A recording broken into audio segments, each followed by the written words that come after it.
Hi, my name is Chris Gehrig, faculty here for the Computer Information Systems. I first started off liking computers, I would probably say back in one of my high school classes when we started just programming them for fun.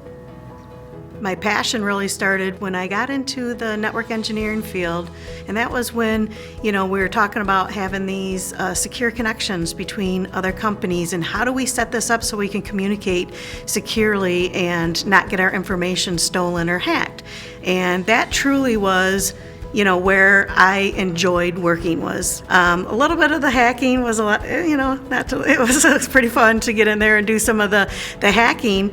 And, 13 years later, here I am teaching, and I just like being able to take the knowledge that I've had in these industries and then teach it to these students and show them what they can do.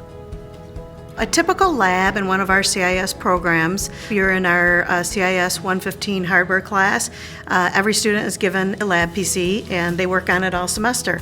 So they take it apart, they put it back together. We actually do 3 blind breaks during the semester where I go in and I actually break their computer and they have to figure out why their computer's not working.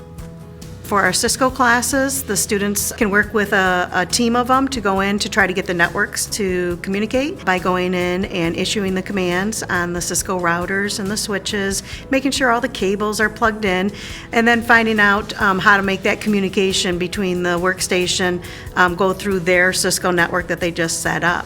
And then our programming classes, the students are working in several of the languages. We always talk with the industry to find out, what language should we be teaching our students to make sure that we are teaching you a language that you actually can go out and get hired by knowing that language.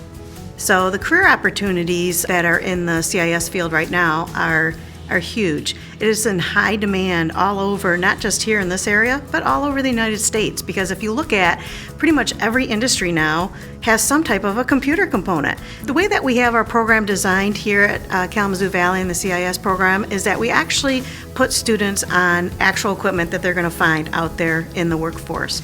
Every one of our programs here, you can come in with zero experience. And all of our classes start that way. Is your first class that you go into, we assume you don't have any experience, and that's the way we teach it. But then you build on each one of those skills as you move through our programs here.